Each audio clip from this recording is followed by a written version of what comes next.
It is National Respiratory Care Week, and last month we talked about sleep apnea and the different masks folks can use at home to help treat that disorder. So back here to show us how they all work, Dana Lesperance and Mary Lou Knight of Absolute Respiratory Care. Good morning. Good morning. How are you? Thanks for coming in. You have a bunch of these masks here, and my first question is, how have these masks really changed over the years? Have they gotten smaller, more advanced, easier to breathe out of at nighttime?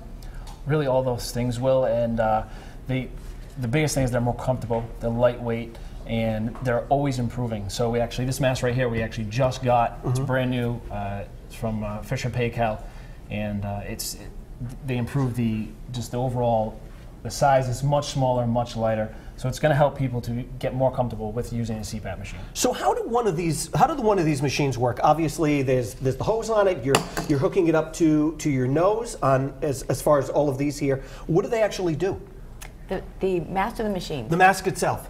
So the mask will hold in the pressure that the machine is delivering. So that's what's wonderful about the new mask is the seals really adhere well to the face with no leaking, so it makes it much more comfortable. The older masks were a little heavier and you had to put them too tight so they wouldn't leak.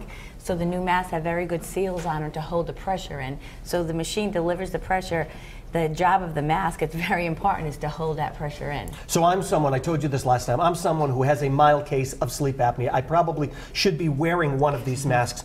How does it actually work? I know, does it force air in or force oxygen in so that you're not having that, that sudden wake up during the nighttime? Yeah, so the machine actually creates positive airway pressure and keeps your airway open from closing, so that way you don't have apnea. So the mask basically is the interface that allows the air to flow from the machine through into your airway and keep the airway open. Right, and now also this machine here itself, how does this work? Before I know some of them used to have to put distilled water in them? You still do. So the machines, the difference is the older machines were noisier. And there's still the water chamber, but they used to only be able to be programmed for set pressure. So now they have the auto machines that they can be set arranged, more comfortable for the client. Right. And then also when the pressure is delivered, it's a constant pressure. That's what CPAP is, constant pressure. So the pressure's going in, you're breathing out against that pressure, and the pressures are easier to tolerate because they have a little relief in the exhalation part of the therapy. How does someone know, first of all, what mask they need, and how long they have to wear this, and if they actually need it? I know they should probably go for a test, right? Yep, so the sleep studies that we talked about the last time are really important. That's how you get your diagnosis.